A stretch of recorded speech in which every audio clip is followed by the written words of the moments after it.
የንባብ ክፍላችንን ለእግዚአብሔር ቃል ክብር ቆመን እናነባለን። ትንቢተ ዳንኤል ምዕራፍ 8። በመጀመሪያ ከተገለጠልኝ ራእይ በኋላ ንጉሥ ብልጣሶር በነገሰ በ3ኛው ዓመት ለእኔ ለዳንኤል ራእይ ተገለጠልኝ። በራእዩም አየሁ። ባየሁም ጊዜ በኤላም አውራጃ ባለው በሱሳ ግንብ ነበርኩ። በራእዩም አየሁ፣ በኡባኤል ወንዝ አጠገብ ነበርኩ። ዓይኔን አንስቼ አየሁ፣ እነሆ 2 ቀንዶች የነበሩት አንድ አውራ በግ በወንዙ ፊት ቆሞ ነበር። 2ቱም ቀንዶች ከፍ ከፍ ይሉ ነበር።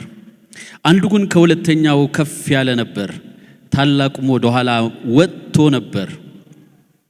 አውራውም በግ ወደ ምዕራብ፣ ወደ ሰሜን፣ ወደ ደቡብ በቀንዱም ሲጎሽም አየሁ። አራዊቱም ሁሉ ይቋቋሙት ዘንድ አልቻሉም። ከእጁም የሚያድን አልነበረም። እንደ ፈቃዱም አደረገ፣ ራሱንም ታላቅ አደረገ። እኔም ስመለከት እነሆ ከምዕራብ ወገን አንድ አውራ ፍየል በምድር ሁሉ ፊት ላይ ወጣ፣ ምድርንም አልነካም። ለፍየሉም በዓይኖቹ መካከል አንድ ታላቅ ቀንድ ነበረው። 2 ቀንድ ወዳለው በወንዙ ፊት ቆሞ ወዳየሁት አውራ በግ መጣ። በኃይሉም ቁጣ ፈጥኖ ወደ እርሱ ሮጠ። ወደ አውራውም በግ ሲቀርብ አየሁት፣ እርሱም ተመረረበት። አውራውንም በግ መታ፣ 2ቱንም ቀንዶች ሰበረ። አውራውን በግ ሊቋቋመው ኃይል አልነበረውም። እርሱም በምድር ላይ ጥሎ ረገጠው። አውራውን በግ ከእጁ ያድነው ዘንድ የሚችል አልነበረም። አውራውን ፍየል ራሱን እጅግ ታላቅ አደረገ። በበረታም ጊዜ ታላቁ ቀንድ ተሰበረ። ወደ 4ቱም የሰማይ ነፋሳት የሚመለከቱ 4 ቀንዶች ከበታቹ ወጡ። ከነርሱም ከአንደኛው አንድ ታናሽ ቀንድ ወጣ። ወደ ደቡብም ወደ ምስራቅም ወደ መልካሚቱ ምድር እጅግ ከፍ አለ። እስከ ሰማይ ሰራዊት ድረስ ራሱን ታላቅ አደረገ። ከእርሱም የተነሳ የዘውትሩ መስዋዕት ተሻረ፣ የመቅደሱም ስፍራ ፈረሰ። ሰራዊቱም ከኃጢአት የተነሳ ከዘውትር መስዋዕቱ ጋር ተሰጠው። እርሱም እውነትን ወደ ምድር ጣለ፣ አደረገም፣ ተከናወነለትም። ከቅዱሳኑም አንዱ ሲናገር ሰማው። ለተናገረውም ለቅዱሱም ሁለተኛው ቅዱስ ስለ ዘወትር መስዋዕቱ መቅደሱና ሰራዊቱ ይረገጡ ዘንድ ስለሚሰጥና ስለሚያጠፋ ኃጢአት የሆነው ራእይ እስከ መቼ ይሆናል አለው። እርሱም እስከ 2300 ማታና ጠዋት ድረስ ነው፣ ከዚያ በኋላ መቅደሱ ይነጻል አለኝ። እኔም ዳንኤል ራእዩን ባየው ጊዜ ማስተዋልን ፈለግኩ። እነሆም የሰው ምስያ በፊቴ ቆሞ ነበር። በኡባኤልም ወንዝ መካከል ገብርኤል ሆይ ራእዩን ለዚህ ሰው አስታውቀው ብሎ የሚጮህን የሰው ድምፅ ሰማው። እኔም ወደ ቆምኩበት ቀረበ። በመጣም ጊዜ ፈርቼ በግንባሬ ተደፋው። እርሱም የሰው ልጅ ሆይ ራእዩ ለፍጻሜ ዘመን እንደሆነ አስተውላለኝ። ሲናገረኝም ደንግጬ በምድር ላይ በግንባሬ ተደፋው። እርሱም ዳሰሰኝ፣ ቀጥ አድርጎም አቆመኝ። እንዲህም አለኝ፣ እነሆ በመቅሰፍቱ በመጨረሻው ዘመን የሚሆነውን አስታውቃለሁ። ይህ ለተወሰነ ለፍጻሜ ዘመን ነውና። ባየኸው በአውራ በግ ላይ የነበሩት 2 ቀንዶች እነርሱ የሜዶንና የፋርስ ነገሥታት ናቸው።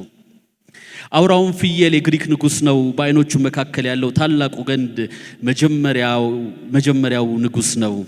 እርሱም በተሰበረ ጊዜ በእርሱ ፋንታ 4ቱ እንደተነሱ እንዲሁ ከወገኑ 4 መንግስታት ይነሳሉ። ነገር ግን በኃይል አይተካከሉትም። በመንግስታቸው መጨረሻ ኃጢአታቸው በተሞላች ጊዜ እንቆቅልሽን የሚያስተውል ፊተ ጨካኝ ንጉሥ ይነሳል። ኃይሉም ይበረታል፣ ነገር ግን በራሱ ኃይል አይደለም። በድንቅም ያጠፋል፣ ያደርግማል፣ ያከናውንማል። ኃያላንና የቅዱሳንን ሕዝብ ያጠፋል። በመታለሉ ተንኮል በእጁ ያከናውናል፣ በልቡም ይታበያል። ታምነው የሚኖሩትን ብዙዎች ያጠፋል።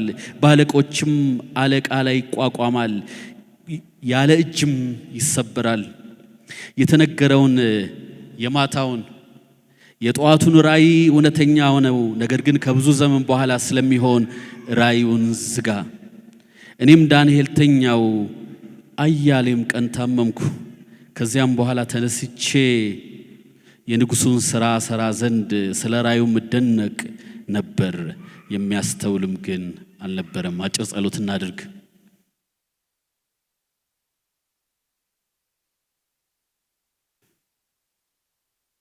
ጅማሬና ፍጻሜ የሌለ አልፋና ኦሜጋ የሆንክ እግዚአብሔር፣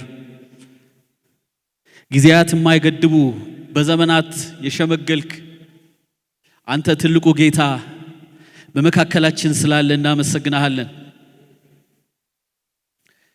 ያ ብላቴና 2 ዓሣና 5 እንጀራን ይዞ በፊት እንደቀረበ አንተም ባርከህ ለሕዝቡ በረከት እንዳደረግ ጌታ ሆይ ዛሬ ይህን ክቡር ቃል እናገር ዘንድ እኔ አቅም የለኝም።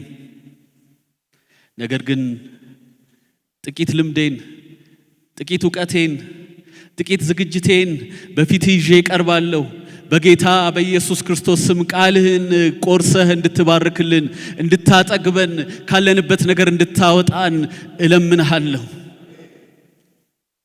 ቃሉን በሰሙት ሁሉ ላይ መንፈስ ቅዱስ ሞላባቸው ተብሎ እንደተጻፈ መንፈስ ቅዱስ አብረህን እንድታገለግል፣ እንድታቀጣጠለን፣ እንድታነሳሳን፣ እንድታድሰን በመካከላችን ቃልህ በሙላት በኃይል እንዲገለጥ በኢየሱስ ክርስቶስ ስም በትህትና ለመንኩ። በዚህ ያለ የጠላት አሰራር ቢኖር ልባችን ለቃልህ እንዳይከፈት የሚያደርግ የክፉ አሰራር በጌታ በኢየሱስ ክርስቶስ ስም የተመታ እንዲሆን ጸልያለሁኝ። ይሄንን አካባቢ ለቀው ትቢያ በንፋስ እንደሚጠረግ በኢየሱስ ክርስቶስ ስም ይጠረግ ዘንድ በኢየሱስ ስም ጸልያለሁ። ስምህ ብርቱ ነው። ስምህ ኃይል አለው። በጌታ በኢየሱስ ክርስቶስ ስም በእግዚአብሔር ዕውቀት ላይ የሚነሳ ከፍ ያለ ነገር ሁሉ እንዲገለበጥ፣ ኢየሱስ በመካከላችን እንድትነግስ፣ መንፈስ ቅዱስ ኢየሱስ እንድታከብረው በጌታ በኢየሱስ ክርስቶስ ስም ለመንኩ። ይህን ስለምታደርግ ከኔ ማንነት ሳይሆን ካንተ ማንነት ከርህራሄና ከቸርነት የተነሳ ስለምትባርከን፣ ስለምታግዘን፣ መንፈስህ በመካከላችን ስለሚሰራ አመሰግንሃለሁ። በምትወደው ልጅ አንድ ቀን በክብር ሊወስደን በሚመጣው በጌታችን በኢየሱስ ክርስቶስ ስም ጸለይኩኝ። በምናብ ወደ አንድ ሰፈር ልወስዳችሁ እፈልጋለሁ። ወደ አንድ ከተማ በምናብ ነው የምትሄዱት። ያ ከተማ በጣም ጨለማ ከተማ ነው። እዚህ ጋር ምናልባት ስዕሉን ታዩታላችሁ። በጣም ጨለማ ከተማ ነው። ያንን ከተማ ለመጎብኘት ለማወቅ ከተማው ምን እንደሚመስል፣ ሆስፒታል ይኖር ይሆን፣ ክሊኒክ ይኖር ይሆን፣ ትምህርት ቤት ይኖር ይሆን፣ ፎቆች ይኖር ይሆን፣ ንግዱ ምን ይመስላል የሚለውን ለማወቅ በጣም ጓጉታችኋል። ወደዚህ ከተማ ሄዳችሁ ለመጎብኘት በጣም ጓጉታችኋል። አሁን በምናብ የወሰድኳችሁ ከተማ እዚህ አይደለንም እንዴ እንዳትሉኝ፣ በምናብ ነው ይሄድ ነው። ሊያስጎበኛችሁ አንድ ሰው አለ። ከዛ እሱን ደግሞ ልትጠይቁት በጨለማ በድንግዝግዝ ስለሆነ ልትጠይቁት ስትሉ የናንተን ቋንቋ የናንተን ንግግር አይናገርም። ያ ምንድነው? ስለዛ ነገር ማወቅ እፈልጋለሁ ስትሉት የሚናገረው የራሱን ቋንቋ ነው፣ የናንተን ቋንቋ አይደለም። በጣም አስቸጋሪ ሁኔታ ውስጥ የምትሆኑ አይመስላችሁም? በጣም አስቸጋሪ ሁኔታ ውስጥ ነው የምንሆነው። ጨለማ ነው፣ ዙሪያ ሁሉ ጨለማ ነው፣ የሚታይ ነገር የለም፣ ድንግዝግዝ ያለ ነው። ከጨለማ ጮልቀን ለማየት ለመረዳት ለማስተዋል በጣም ይከብዳል። ይህን የዳንኤልን መጽሐፍ የመጀመሪያዎቹን ቁጥር ሳነብ የተሰማኝ እንደዚህ ነው። አውራ በግ፣ 2 ቀንድ ያለው አውራ በግ፣ አውራ ፍየል፣ 1 ቀንዱ የሾለ አውራ ፍየል፣ እንደገና ደግሞ ቀንዱ ተሰበረና 4 ቀንዶች ወጡ። 4ቱ ቀንዶች መካከል ደግሞ ከአራተኛው ከአንዱ ቀንድ አንድ ነገር በቀለ። ልክ በጨለማ እንዳለ በድንግዝግዝ እንዳለ አይነት ስሜት ውስጥ ትገባላችሁ። እኛ ብቻ ሳንሆን ያየው ይሄንን ራእይ ያየው ዳንኤል እንኳን ግራ በመጋባት ውስጥ ነበረ። ያለ ይመስለኛል አላላችሁ ነበረ። ገምተ ነው አይገምቻ አይደለም። ቁጥር 15 ላይ ስንመለከት እኔም ዳንኤል ራእዩን ባየው ጊዜ ማስተዋልን ፈለግኩ። በኋላ ቁጥር 17 ላይ ሲነግረው ታያላችሁ። ራእዩ ስለ ፍጻሜው ዘመን ነው ይለዋል። ማስተዋል ፈለግኩ፣ መረዳት ፈለግኩ። ከምዕራፍ 1 እስከ ምዕራፍ 6 ስናይ ዳንኤል ስለኖረበት ዘመን በባቢሎን ምርኮ ስለነበረበት ዘመን ነው እግዚአብሔር ሲናገረው የነበረው፣ እግዚአብሔር ምስጢራትን ሲገልጥለት የነበረው። እዚህ ጋር ግን ዳንኤል ስላልኖረበት ወደፊት ስለሚሆነው ነገር ስለሆነ ዳንኤል ማስተዋልን ፈለግኩ፣ ማስተዋልን መረዳትን ፈለግኩ። ብርሃን ፈለኩ፣ ስለነዚህ ነገሮች ማወቅ ፈለኩ ብሎ ይናገራል። በፊቱ አንድ ሰው ቆሞ ነበር ካለ በኋላ ያ ሰው ደግሞ የሚለውን ትሰማላችሁ። ቁጥር 16 ላይ በኡባል ወንዝ መካከል ገብርኤል ሆይ ራእዩን ለዚህ ሰው አስታውቀው ብሎ የሚጮህ ሰው ድምፅ ደግሞ ሰማው ይለናል። ጨለማ ስለሆነ በግራ በቀኝ ልክ እንደ ጨለማ እንዳለ ከተማ ለዚህ ሰው አስታውቀው፣ ካላስታወቀው ሊሆን አይችልም፣ ሊረዳው አይችልም ማለት ነው። ገብርኤል ሆይ ራእዩን ለዚህ ሰው አስታውቀው የሚል ጩኸት ሰማው።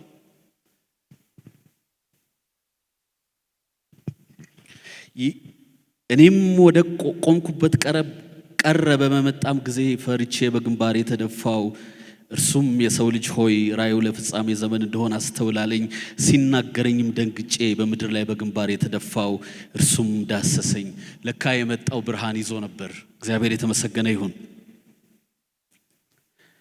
ቀጥ አድርጎ አቆመኝ፣ እንዲህም አለኝ፣ እነሆ መቅሰፍቱ በመጨረሻ ዘመን የሚሆነውን አስታውቅሃለሁ።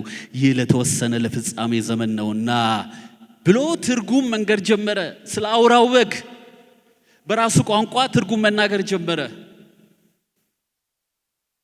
ስለዚህ ዳንኤል ምዕራፍ 8ን ስናይ እዚህ የጨለማ ከተማ ላይ ባትሪ አድርገን ይህንን ከላይ ያሉትን ጥቅሶች ለመረዳት ከቁጥር 19 ጀምሮ ያሉት ክፍሎች ላይ የዳንኤልን ይህንን ምስጢር አስታውቀው ያለው ሰው መልአኩ ገብርኤል ስለ ዳንኤል ያስታወቀውን እያየን ልክ እንደ ባትሪ ያነሳን ወደ ላይ እያየን ይህንን ትርጉም እንረዳለን።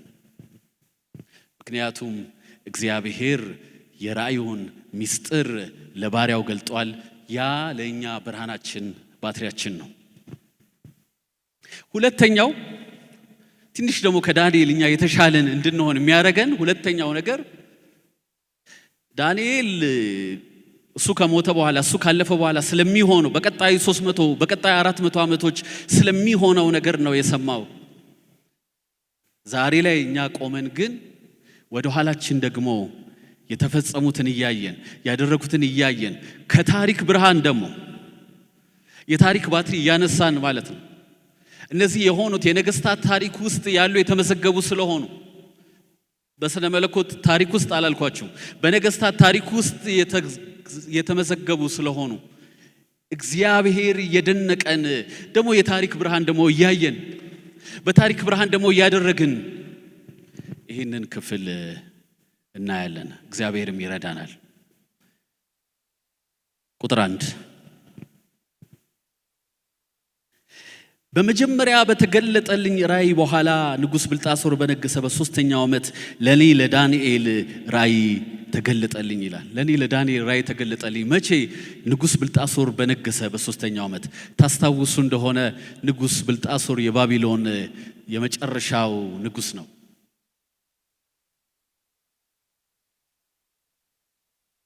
ዳንኤል ምዕራፍ 5 ላይ እግዚአብሔር የተገባውን ከቤተ መቅደስ ወስዶ በባቢሎን ፌስቲቫል ላይ በባቢሎን ድግስ ላይ ስለተጠቀመ በግድግዳ ላይ አንድ ጽሑፍ መጣ። ማን ተቄል ፋሬስ አለው። መዘጉ ቀለ ተገኘ፣ መንግስት ይከፈላል፣ ለፋርስና ለሜዶን ንጉሥ ምን ይባላል? ይሰጣል አለው። ስለዚህ የመጨረሻው ንጉሥ ነው። ቀጥሎ ትራንዚሽን ሊሆን ነው፣ ለውጥ ሊሆን ነው። የመጀመሪያውን ራእይ ምዕራፍ 7 ላይ ባለፈው አይተነዋል። በመጀመሪያው ብልጣሶር በነገሰ በመጀመሪያው ዓመት ዳንኤል ያየው ራእይ ነው። ይሄ ራእይ ደግሞ ሁለተኛው ራእይ፣ በሁለቱ መካከል የ2 ዓመት ልዩነት አለ። ዳንኤል ራእዩን ሲያይ ቁጥር 2 የት ነበርኩ ይለናል። በራእዩም ባየው ጊዜ በኤላም አውራጃ ባለው በሱሳ ግንብ ነበርኩ። በራእዩም አየው በኡባል ወንዝ አጠገብ ነበርኩ ይላል። ዳንኤል ፊዚካሊ ሄዶ አይደለም፣ በአካል ሄዶ አይደለም። ነገር ግን ቀጥሎ ስለሚናገረው መልእክት ትርጉም ስላለው እግዚአብሔር በራእይ በምናብ ወደ ኡባል ወንዝ ወሰደው፣ ወደ ከተማ ወደ ሱሳ ግንብ ወሰደው። ይሄ ቦታ የፋርስና የሜዶን አገዛዝ ዋና ከተማ የነበረ ቦታ ነው። ቀጥሎ ስለምናየው ነገር በጣም ትርጉም አለው። እዛ ሄዶ ነው፣ በምናብ ሄዶ ነው፣ በራእይ ሄዶ ነው ወደዛ የሚሄደው። እግዚአብሔር አንዳንዴ እንዲህ ያደርጋል። ሕዝቅኤልን በባቢሎን እያለ መልሶ ወደ እስራኤል ይወስደዋል በምናብ። ዳንኤልም ቀጥሎ ያለውን ለመመልከት ራእይ አየው፣ በራእይ ውስጥ ደግሞ እንደዚህ ሆኜ አየው ብሎ ይናገራል። ከዛ አሁን ባትሪ ያስፈልገናል። ዓይኖቼንም አንስቼ አየው፣ እነሆ 2 ቀንድ የነበሩት አንድ አውራ በግ በወንዙ ፊት ቆሞ ነበረ። 2ቱም ቀንዶቹ ከፍ ከፍ ይሉ ነበር። አውራ በግ አየሁ አለ ዳንኤል። ዳንኤል አውራ በጉ ምንድነው ያለን እንደሆነ ቁጥር 20 ላይ ሲጀምር፣ ቀደም ያልኳችሁ ባትሪ ሲጀምር ምን ይላል? አውራውን በግ ላይ የነበሩ 2 ቀንዶች እነርሱ የሜዶንና የፋርስ ነገስታት ናቸው ብሎ ነገረው። በታሪክም እንደምናውቀው የሜዶንና የፋርስ ነገስታት፣ ሜዶን ፋርስ 2 ነገስታት በአንድ ላይ ሆነው በዓለም ተጽዕኖ ያመጡት እንደነበር እናስታውሳለን። ባቢሎን ከወደቀች በኋላ ቀጥሎ የሚመጣው የሜዶንና የፋርስ ነገስታት ናቸው። አውራው በግ አለ። ከዛ በኋላ ያለው በዛ ባትሪ ስታዩት ቁጥር 3 ግልጽ ይሆናል፣ ቁጥር 4 ግልጽ ይሆናል። ዓይኔንም አንስቼ ያየሁ 2 ቀንዶች የነበሩት አንድ አውራ በግ በወንዙ ፊት ቆሞ ነበር። 2 ቀንዶች ነበሩት፣ አንዱ ግን ከሁለተኛው ከፍ ያለ ነበር። ታላቁም ወደ ኋላው ወጥቶ ነበረ። ከመጀመሪያው የበለጠ ወደ ኋላ መጥቶ ኃይለኛ ሆኖ ጠንካራ ሆኖ የወጣ ነበረ። አውራውን በግ ወደ ምዕራብም ወደ ሰሜንም ወደ ደቡብም በቀንዱ ሲጎሽም አየሁ። ቁጥር 4 አራዊት ሁሉ ይቋቋሙት ዘንድ አልቻሉም። በምዕራብ ሲጎሽም አየሁ፣ በሰሜን ሲጎሽም አየሁ። ነገስታትን እየጎሸመ እያሸነፈ አራዊት ሁሉ፣ አራዊት የሚለው መንግስታትን ነው የሚናገረው። እነዚህ 2 ቀንዶች በሰሜን በደቡብ እንዲሁም በምዕራብ በጣም ተስፋፍተው ዶሚናንት እንደነበሩ፣ ተጽዕኖ ፈጣሪ እንደነበሩ ይሄ ቃል ይነግረናል። አውራው በጉ ማን እንደሆነ በዚህኛው ባትሪ ስላየን እንደ ፈቃዱም አደረገ፣ ራሱንም ታላቅ አደረገ። ቁጥር 5 ሌላ እንስሳ ደግሞ ይነግረናል። እኔም ስመለከት ነው ከምዕራብ ወገን አንድ አውራ ፍየል በምድር ሁሉ ፊት ላይ ወጣ፣ ምድርንም አልነካም፣ ለፍየሎቹም በዓይኖቹ መካከል አንድ ታላቅ ቀንድ ነበረው ይላል። ቁጥር 5 ላይ ሌላ አውራ ፍየል ደግሞ መጣ። አውራ ፍየሉ ደግሞ ምንድነው? ዳንኤልም ማስተዋልን ለመነ። እንኳን ለመነ፣ ይኸው ለኛም ብርሃን ሆነልን። ቀጥሎ ሲናገር አውራ ፍየሉም የግሪክ ንጉስ ነው፣ በዓይኖቹ መካከል ያለው ታላቁ ቀንድ የመጀመሪያው ንጉስ ነው ብሎ ይናገራል። አውራ ፍየሉ ማን ነው? የግሪክ ንጉስ ነው። አውራ ፍየል ደግሞ መጣ ሁለተኛ። እስቲ ስለ አውራ ፍየሉ ደግሞ ንገረን። 2 ቀንድ ወዳለው በወንዙ ፊት ቆሞ ወዳየሁት አውራ በግ መጣ፣ በኃይሉም ቁጣ ፈጥኖ ወደ እርሱ ሮጠ። ቁጥር 7 ወደ አውራውን በግ ሲቀርብ አየሁት፣ እርሱም ተመረረበት፣ አውራውንም በግ መታ፣ 2ቱንም ቀንዶች ሰበረ። አውራውን በግ ሊቋቋመው ኃይል አልነበረውም፣ እርሱም በምድር ላይ ጥሎ ረገጠው። አውራውንም በግ በእጁ ያድነው ዘንድ የሚችል አልነበረም። አውራውን ፍየል ራሱን እጅግ ትልቅ አደረገ። አውራው ፍየል የግሪኩ አገዛዝ ደግሞ መጣና ወደ ማን መጣ? ወደ አውራው በግ። አውራው በግ ማን ነው? የፋርስና የሜዶን ግዛት መጣ፣ አመረረበት፣ ወጋው ይላል፣ ረገጠው፣ ከእርሱ የሚያድነው አልነበረም ይላል።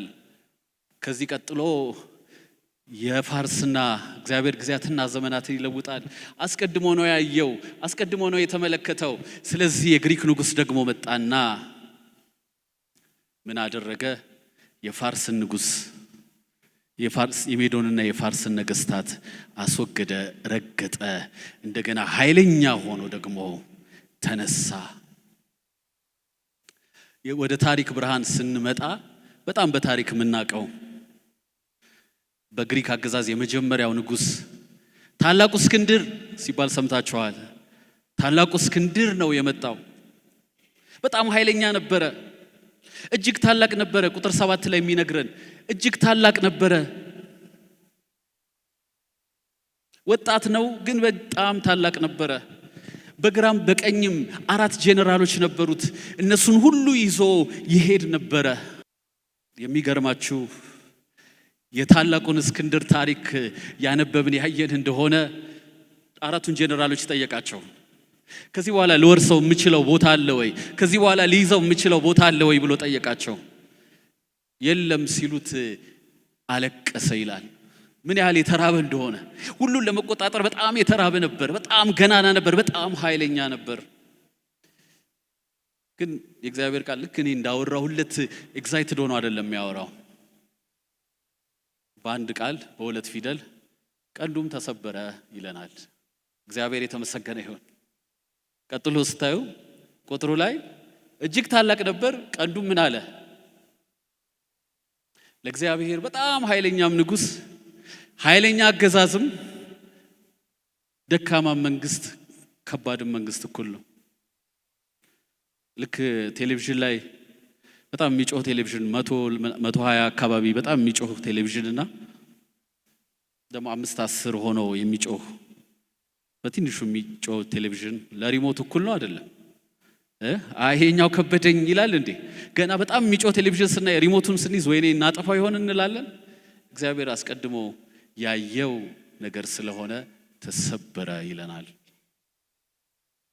ከዛ ቀጥሎ ስለ 4ቱ ነገስታት፣ ስለ 4ቱ ጄነራሎች እነሱ ይዘው ስለቀጠሉት ነገር እንመለከታለን። ወደ 4ቱም የሰማይ ነፋሳት የሚመለከቱ 4 ቀንዶች ከበታችሁ ወጡ ይለናል። ባትሪያችንን እንዳንረሳ ደግሞ ትንሽ ዝቅ ብለን ወደ ቁጥር 21 ላይ ስናይ አውራውን ፍየል የእግሩ ንጉሥ ነው፣ በዓይኖቹ መካከል ያለው ታላቅ ቀንድ መጀመሪያው ንጉሥ ነው። እርሱም በተሰበረ ጊዜ በእርሱ ፋንታ 4ቱ እንደተነሱ እንዲሁ ከወገኑ 4 መንግስታት ይነሳሉ፣ ነገር ግን በኃይል አይተካከሉትም። 4ቱ ጄነራሎች 4 የተለያየ ቦታ መጥተው እየገዙ ማስተዳደር ጀመሩ። ማዕከላዊ መንግስት ለማድረግ የግሪክ መንግስት ያደረገው ጥረት ከዛ በኋላ አልተሳካም። ይቀጥላል። አሁንም በዘመናት የሸመገለው አስቀድሞ ታሪክን የሚያየው እግዚአብሔር ለዳንኤል የተናገረውን ነገር ይቀጥላል፣ ይተርካል።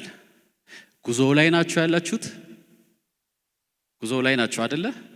እንቀጥላለን።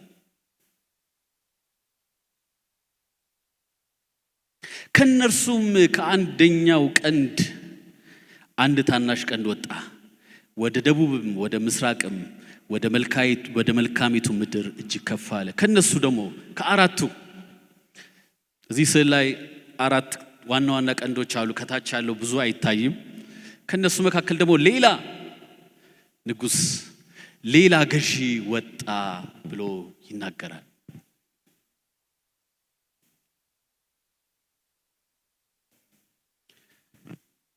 ይሄ ገዢ ወዴት ሄደ ይለናል? ወደ ደቡብ፣ ወደ ምስራቅ፣ ወደ መልካሚቱ ምድር ሄደ። ከዛም እጅግ ከፍ አለ። መልካሚቱ ምድር የሚለው የእስራኤልን ከተማ ነው። መልካሚቱ ምድር ያው ለዳንኤል ቅርብ ነው፣ አገሩ ነው፣ ኔሽኑ ነው። ባይዘዌ በነገራችን ላይ ይሄ የዳንኤል መጽሐፍ ከምዕራፍ 2 እስከ ምዕራፍ 7 ድረስ በአርማይክ ቋንቋ ነው የተጻፈው። ከምዕራፍ 8 እስከ ምዕራፍ 12 ድረስ በዕብራይስጥ ቋንቋ ነው የተጻፈው። አብዛኞቹ የትንቢቱ መልእክት ውስጥ እስራኤል አለች፣ የእግዚአብሔር ሕዝብ አለ። ሴንተሩ የእግዚአብሔር ሕዝብ ስለነበረ በዕብራይስጥ ቋንቋ ነው የተጻፈው።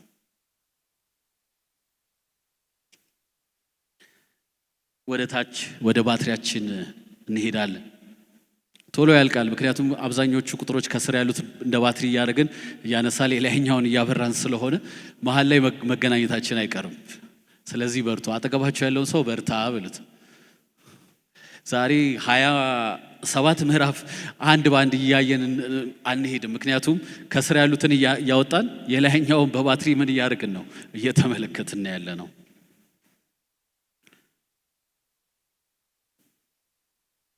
አራት መንግስታት ይነሳሉ ካለ በኋላ ነገር ግን በኃይል አይተካከሉትም። በመንግስታቸው መጨረሻ ኃጢአታቸው የተሞላች ጊዜ እንቆቅልሽን የሚያስተውል ፊተ ጨካኝ ንጉሥ ይነሳል።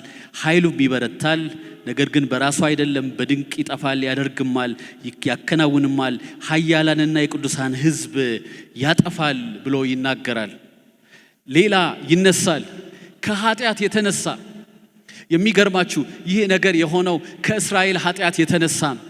ከመተላለፏ የተነሳ ይሄ ንጉሥ ይነሳል። ይሄ ንጉሥ አንቲኮስ ኤፒፋኒ የሚባል ንጉሥ ነው። አንቲኮስ ኤፒፋኒ ይባላል። በጣም ጨካኝ ነው። ቀጥሎ ያደረገውን ነገር እነግራችኋለሁ። በጣም ጨካኝ ነው። በጣም ኃይለኛ ነው። ዝርዝር ነገሩን ውስጥ አልገባም፣ ግን በጣም ኃይለኛና ጨካኝ ነው። ምን አደረገ? ቁጥር 11 ከቁጥር 10 ጀምሮ ላንብብ። እስከ ሰማይ ሰራዊት ድረስ ከፍ አለ፣ ከሰራዊትና ከዋክብቱ አያሌዎችን ወደ ምድር ጣለ፣ ረገጣቸውም። እስከ ሰራዊት አለቃ ድረስ ራሱን ታላቅ አደረገ።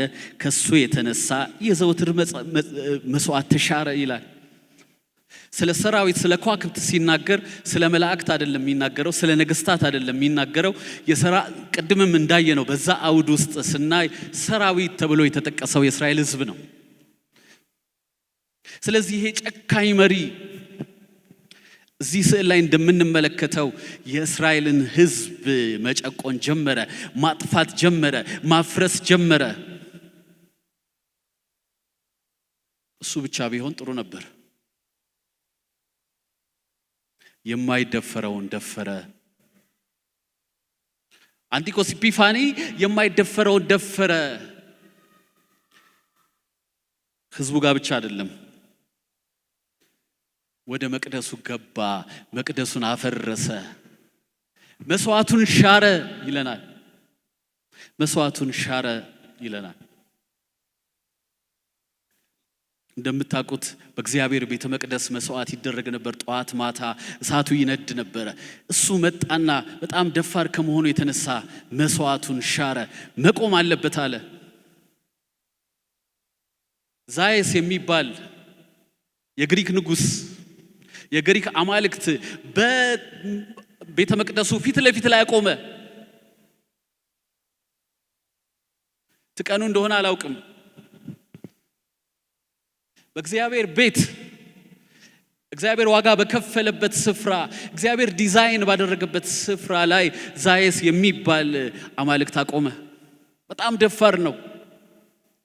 አሕዛብ ሊገቡበት የማይችሉትን ወደ ቅድስተ ቅዱሳን ወደ ቅድስት ገባ።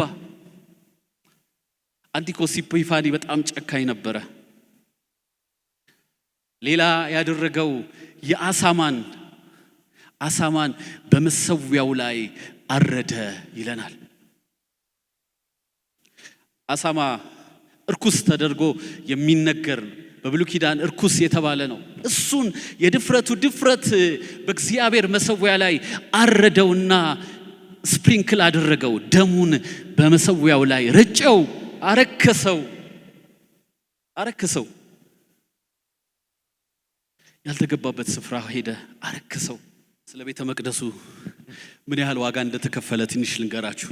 መንገድ ሳይሆን ላስታውሳችሁ። ትዝ ይላችኋል። በጣም የተወደደ ዳዊት ቤተ መቅደሱን ስራልኝ ሲለው እግዚአብሔር አንተ አትሰራልኝም ልጄ ይሰራልኛል አለ። ምክንያቱም ለእግዚአብሔር ውድ ነገር ስለሆነ ቤተ መቅደስ። አንተ እጅ ላይ ደም አለ፣ ቤተ መቅደሱን አንተ አትሰራልኝም አለው። አንደኛ ነገሥት ሁለተኛ ዜና ላይ ሄዳችሁ ማየት ትችላላችሁ።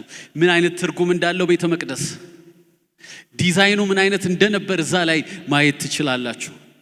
ምን ያህል ሀብት እንደተፈሰሰበት፣ እያንዳንዱ ነገር ምን ያህል በጥንቃቄ እንደተሰራ እዛ ላይ መመልከት እንችላለን።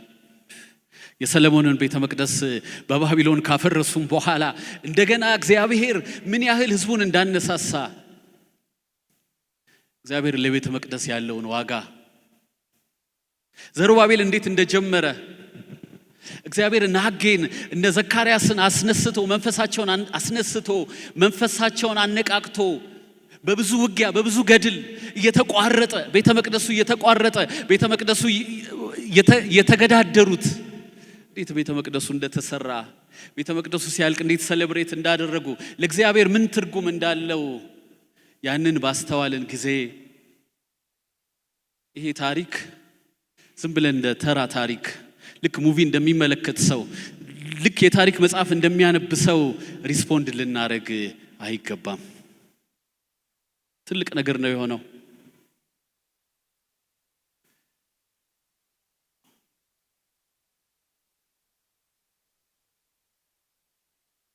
ይሄ በ164 ዓመተ ዓለም የሆነ ታሪክ ነው፣ የተፈጸመ ታሪክ ነው። አንቲኮስ ኢፒፋኒ ያደረገው ነገር ነው።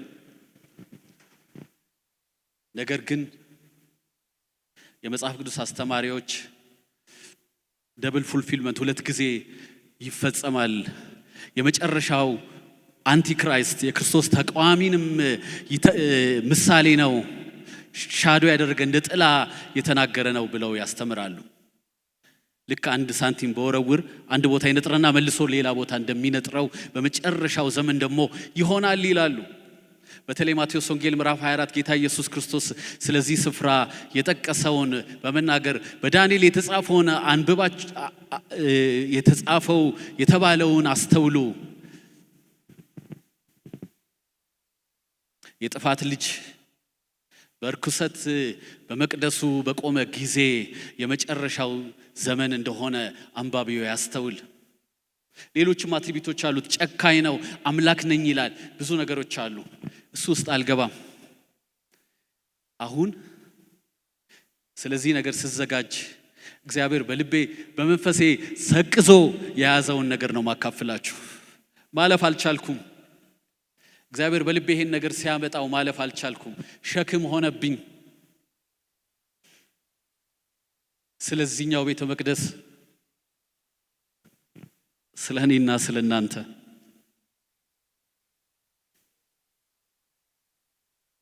እኛ እግዚአብሔር ቤተ መቅደስ ነን አይደል? እስቲ እግዚአብሔር ቤተ መቅደስ ነኝ በሉ። ይሄኛው ቤተ መቅደስ እንዴት ይሆን? አንቲኮስ ኢፒፋኒ የደፈረው ነገር ይኖር ይሆን?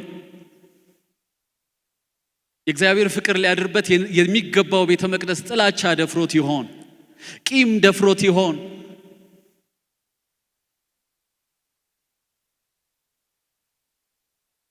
ይሄኛው ቤተ መቅደስ ዛሬ ምን የደፈረው ነገር ይኖር ይሆን?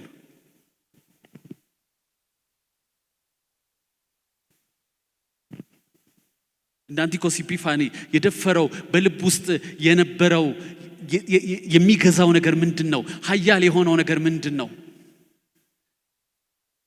ወገኖቼ እቅድ ያልነበረም ይሄን ያልኳችሁን ታሪኩን ብቻ ተናግረን የእግዚአብሔርን ታላቅነት እንዴት አስቀድሞ ከዘመናት በፊት እንደሚያይ ነገሮችን ብቻ ተናግሬ ላልፍ ነበረ የመጣሁት። በመንፈሴ ግን ይሄንን እግዚአብሔር አስቀመጠ። እግዚአብሔር ዛሬ በኢየሱስ ክርስቶስ ስም ይናገረን። ለምን በሰላችሁ? ያኛው ቤተ መቅደስ ዋጋ ተከፍሎበታል። አዎ ተከፍሎበታል። ይሄኛው ቤተ መቅደስ ግን የተከፈለው የኢየሱስ ክርስቶስ ደም ነው።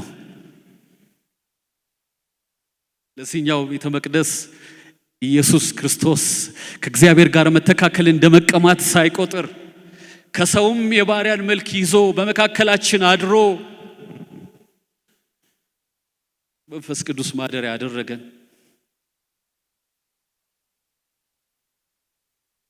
ዛሬ በዚህ ቤተ መቅደስ የሚገዛው ምን ይሆን? ትዕቢት ነው? ትህትና ነው የሚገዛው? ቅድስና ነው? ርኩሰት ነው የሚገዛው? መታዘዝ ነው? አለመታዘዝ ነው የሚገዛው? ለእግዚአብሔር ቅናት ነው ወይስ ገንዘብን መውደድ ነው የሚገዛው? ኢየሱስ መጣ።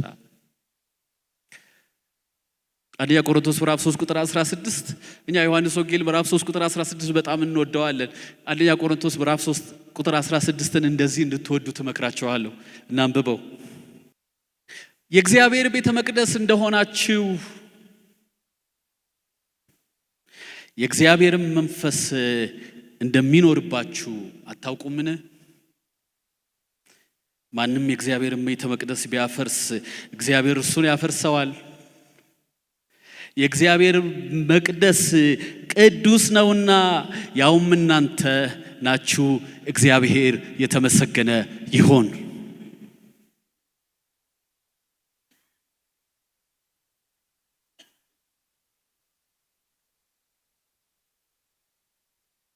ለዛኛው ቤተ መቅደስ ይህን ያህል ከተባለ ለዚህኛው ቤተ መቅደስስ በኢየሱስ ክርስቶስ ስም ዛሬ እግዚአብሔር ያድሰን። ዛሬ በልባችን ይናገረን። እንደገባን በኢየሱስ ክርስቶስ ስም አንውጣ። በኢየሱስ ክርስቶስ ስም ታድሰን እንውጣ። እግዚአብሔር በቃሉ መዶሻ ልባችንን ያጋየው። ይሄ ነው መንፈሴን ዘቅዞ ያዘው። ቀጥሎ ያሉትን ቁጥሮች ስናገር ስለዛኛው ቤተ መቅደስ ብቻ ሳይሆን ስለዚህኛው ቤተ መቅደስ እንድታስቡ በጌታ ፍቅር ጠይቃችኋለሁ። ቁጥር 13 ላይ እንደዚህ ይላል፣ ከቅዱሳንም አንዱ ሲናገር ሰማው። ለተናገረውም ለቅዱሱ ሁለተኛው ቅዱስ ስለ ዘወትሩ መሰዋት መቅደሱና ሰራዊቱን ይረግጡ ዘንድ ስለሚሰጥና ስለሚያጠፋ ኃጢአት የሆነው ራእይ እስከ መቼ ይሆናል አለው ይላል። በሰማይ አንቲኮስ ኢጲፋኒ ገዝቶ ዛይስ ሲነግስ ሲመለክ የአሳማ ስጋ እየታረደ በመቅደሱ ላይ ስፕሪንክል ሲደረግ ሁለት ቅዱሳን እርስ በርስ ተነጋገሩ ይለናል። በምድር ምናልባት በጣም የቀኑ እስራኤላውያን ይሄ ነገር ያንገበገባቸው ይመስለኛል። በሰማይም ግን ለዳንኤል በራእይ ተገለጠለት። ቀኑ እስከ መቼ ነው? ራእዩ የሚፈጸመው እስከ መቼ ነው? ስለ መተላለፋችን እናውቃለሁ፣ ስለ በደላችን እናውቃለሁ፣ ነገር ግን ይሄ የሚፈጸመው እስከ መቼ ነው ብሎ አንደኛውን ጠየቀ ይላል። እስከ መቼ ነው? መጠየቅ ያለበት ጉዳይ ስለሆነ የተሰራው ለዚህ ዲዛይን ስላልሆነ እቅዱ እግዚአብሔር ሊመለክበት ስለሆነ እቅዱ መቅረዙን ሊነድበት ስለሆነ እስከ መቼ ነው የሚል ጥያቄ። ወገኖቼ እግዚአብሔር ዛሬ በኃይል ነው የመጣው፣ ተዘጋጁ። በኃይል ነው የመጣው፣ ተዘጋጁ። በኃይል ነው የመጣው፣ ሊሞግተን በኃይል ነው የመጣው። እስከ መቼ ነው? ዛሬ ነፍሳችን ይህንን ጥያቄ ስለዚህኛው መቅደስ እንድትጠይቅ በጌታ ፍቅር እለምናችኋለሁ። ተስፋዬ ጋቢሶ መቼ ነው ነግቼ ድምፅህን የምሰማው የነፍሴ መጎብኘት መጽናናት የሚሆነው ብሎ ይዘምራል። መቼ ነው የምትደርስልኝ? መቼ ነው የምትነካኝ? መቼ ነው የምታድሰኝ? መቼ ነው ኃይል የምትሰጠኝ?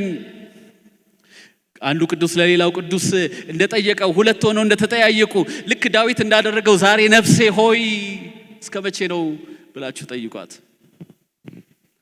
የሚታዘዝ ካለ ልቡን የሚከፍት ካለ የእግዚአብሔር መንፈስ ያለ ምክንያት አይናገረንም። እግዚአብሔር የተመሰገነ ይሁን። የሚታዘዝ ካለ ልቡን የሚከፍት ካለ በጌታ በኢየሱስ ክርስቶስ ስም ዛሬ መነሳት ይሆናል። ዛሬ መታደስ ይሆናል። ዛሬ ኃይል መቀበል ይሆናል። ያንን ታሪክ አውቀን ብቻ ብንወጣ ምስኪኖች ነን። ነገር ግን ኢየሱስ በዚህ ልባችን ውስጥ ነግሶ መቅደሳችን ታድሶ የታተምንበትን የእግዚአብሔርን መንፈስ ያሳዘንበትን ዘመናት እግዚአብሔር አሳልፎ እግዚአብሔር በመንፈሱ ነክቶን ብንወጣ አይሻልም? አይሻልም? ይሻላል አለ። በኢየሱስ ክርስቶስ ስም ዛሬ ይሆንለታል። መልሱ እዛው አለ ቁጥር 14 ላይ እርሱም እስከ 2300 ማታና ጠዋት ድረስ ነው፣ ከዚያ በኋላ መቅደሱ ይነጻል አለኝ። እግዚአብሔር የተመሰገነ ይሁን። እስከ 2300 ዓመት ነው፣ 2300 ቀናት ነው። ከዛ በኋላ እግዚአብሔር ቀጠሮ የሰጠው ነገር አለ። እግዚአብሔር ቀጠሮ በእግዚአብሔር ቀጠሮ የሚሆን ነገር አለ ብሎ ለዳንኤል አስቀድሞ ተናገረው። እግዚአብሔር የተመሰገነ ይሁን። ይህንን በታሪክ ስናየው 2300 የሚሉት ቀናት አድርገው የሚወስዱ ሰዎች አሉ። ያ አንቲከስ ኢጲፋኒ እስራኤልን መውረር ከጀመረ ጀምሮ 6 ዓመት ይሆናል። ኤግዛክትሊ 6 ዓመት ይሆናል። አንዳንዶች ደግሞ ይሄ 2300 ቀናት አይደሉም፣ መስዋዕት ነው፣ ጧትና ማታ ስለሚል መስዋዕት ነው፣ ያ ማለት 1150 ቀናት ናቸው የሚሉ አሉ። ሁለቱም ትክክል ነው በሚገርም ሁኔታ። ለኛ በጣም አስፈላጊው ነገር ግን መቅደሱ መንጻቱ ነው። እግዚአብሔር የተመሰገነ ይሁን። እግዚአብሔር ጊዜ አለው። እግዚአብሔር ቀጠሮ አለው። በዛ ቀጠሮ እንደተባለው እግዚአብሔር አደረገ። የእግዚአብሔር ስም የተመሰገነ ይሁን። አንዳንዶች ይህንን ነገር ሲያዩ ዳንኤል አልጻፈውም ይላሉ። የታሪክ ሰዎች ዳንኤል አልጻፈውም ይላሉ። ምክንያቱም በጣም አኪዩሬት ስለሆነ፣ በጣም ትክክል ስለሆነ። በክረምት ወራት በዲሴምበር 16 አንቲከስ ኢጲፋኒ በ164 ዓመተ ዓለም የመጀመሪያውን ቤተ መቅደሱን አረከሰ። በ167 ዓመተ ዓለም በዲሴምበር 26 መቅደሱ እግዚአብሔር እንደተናገረው ነጻ። ትንሽ ስለዚህ ታሪክ ልንገራችሁ። ቅድም አንዱ የምናየው በታሪክ መብራት ነው እንዳልኳችሁ። አፖክሪፋልስ የሚባሉ የአይሁድ መጽሐፍት አሉ። ወደ 15 ይጠጋሉ።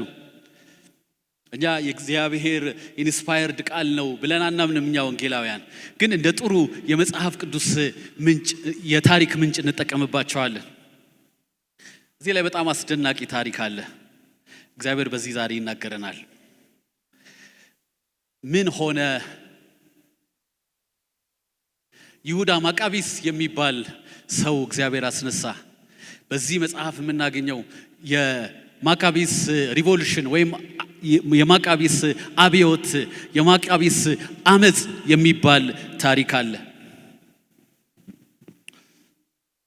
በእርግጥ የማቃቢስ አባት ቄስ ነው። እሱ የጀመረው ትግል ነው። ከዛ እግዚአብሔር ስፔሲፊክሊ ይህንን ሰው ተጠቀምበት። ህዝቡን አነሳሳ። በጣም ተዋጊዎች አይደሉም፣ ግን እዛ ቁጥር 24 ላይ ማንም ሳይነካው እጁ ይሰበራል እንደተባለው ቀን ቀጠሮ ሲደርስ እግዚአብሔር ይህንን ሰው አስነሳ።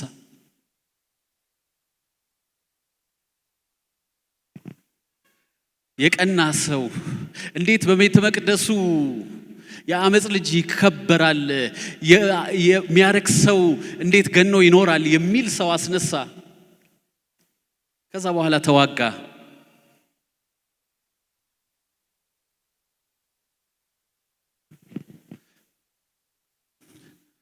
እዚህ ጋር የምታዩት የነበረውን ውጊያ ነው።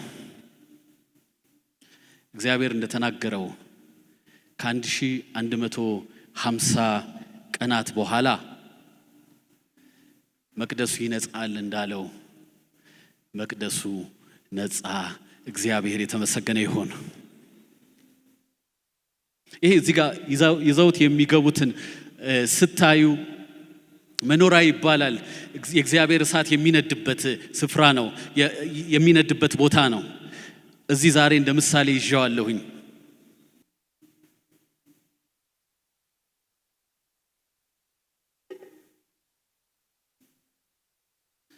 ይህንን ይዘው ሲገቡ ታያላችሁ። መቅደሱን አረከሰ፣ መስዋዕት እንዳይኖር ሰረዘ። ይህንን ይዘው የሚገቡ ሰዎችን እግዚአብሔር አስነሳ። ስለዚህ ይሁዳ ማቃቢስ ይህንን መኖራ ይዞ ገባ። በኢየሱስ ክርስቶስ ስም እግዚአብሔር ዛሬ በልባችን ውስጥ በቤተ መቅደስ ውስጥ እሳቱን እንደገና ያቀጣጥለው። እግዚአብሔር ዛሬ ጉዳይ አለው ብያቸዋለሁ። ለተዘጋጀ እግዚአብሔር ጉዳይ አለው ብያቸዋለሁ። ይዞት ገባ። ምን አይነት ትርጉም እንዳለው እንደተረዳችሁ፣ ምን ያህል ውስጣችሁ እንደገባ አላቅም። ይዞት ገባ። ይሄንን መኖራ ይዞት ገባ።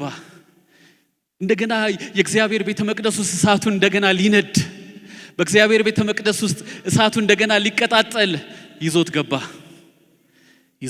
እግዚአብሔር የተመሰገነ ይሁን። ይዞት ገባ ነው የምላችሁ። እግዚአብሔር የተመሰገነ ይሁን። ከዛ በቤተ መቅደስ ውስጥ የነበረው ዘይት ለአንድ ቀን የሚሆን ዘይት ነበር። በታሪክ ውስጥ እንደምናየው ለአንድ ቀን ብቻ የሚሆን ዘይት ነበር። እስራኤላውያን ያ አሳማ ሲታረድበት የነበረውን መሰዊያ አፈረሱ። ድንጋዩን ወደ ውጭ አወጡት። የሚገርመው አላራቁትም። በታሪክ መጽሐፍ በታሪክ ብርሃን ስናየው አላራቁትም ይላል። ምክንያቱም የእግዚአብሔር ቤተ መቅደስ ያለው እያንዳንዱ ነገር ቫልዩ ስላለው ምን እንደምናረግ ነቢያት እስከሚነግሩን ድረስ እንጠብቃለን ብለው ውጭ አደረጉት ይላል። እንደ ተራ ድንጋይ አላዩትም። ምን ያህል ቤተ መቅደስነታችንን ቫልዩ እንደምናረግ አላውቅም። እግዚአብሔር ግን ዛሬ ይሞግተናል። ሊያድሰን እግዚአብሔር ዛሬ ይሞግተናል። እንደገና ሌላ መሰዊያ ሰሩ። ከዛ በኋላ ይሄ የነበረው ዘይት ለአንድ ቀን የነበረ ዘይት ነበር። ነገር ግን እግዚአብሔር ሁለተኛም ቀን ሲጠብቁ አሁንም እሳቱ እንደነደደ ነው፣ ዘይቱ አያልቅም። ሶስተኛም ቀን ሲጠብቁ ዘይቱ አያልቅም። አራተኛም ቀን ሲጠብቁ ዘይቱ አያልቅም። እስከ 8ኛ ቀን ድረስ በዚህ ቤተ መቅደስ ለአንድ ቀን በነበረው ዘይት በራ። ያንን እስራኤላውያን የሐኑካ ተአምራት ብለው በየዓመቱ ያከብራሉ። እግዚአብሔር ተአምራት አደረገልን፣ እግዚአብሔር አስደነቀን ብለው በየዓመቱ ፌስቲቫል ከሚያደርጉባቸው በዓላት መካከል አንዱ ነው የመታደስ በዓል። እኔ ጸልዬ የመጣሁትን ነገር ልንገራችሁ። እግዚአብሔር የመታደስን በዓል ዛሬ ያደርግልናል። በጣም እርግጠኛ ሆኜ እነግራችኋለሁ። እግዚአብሔር የመታደስን በዓል ዛሬ ያደርግልናል። ይህንን ሻማ እንደ ምሳሌ አድርገን እንለኩሰዋለን። እግዚአብሔር የመታደስን በዓል ዛሬ ያደርግልናል። የመታደስ በዓል ይሆናል። የመታደስ በዓል ይሆናል። የሐኑካ ሚራክል የሐኑካ ተአምራት እንደነበረ የመታደስ በዓል ዛሬ ለእያንዳንዳችን ይሆናል። ፈቃደኛ ከሆናችሁ እንቆማለን። ወገኖቼ ከመንፈስ ቅዱስ ጋር ተገናኙ፣ ታዘዙ። እግዚአብሔር እንዳያመልጣችሁ፣ ሕይወታችሁን መንፈስ ቅዱስ እንዲነካው ታዘዙ። ይህን የመታደስ በዓል ኢየሱስ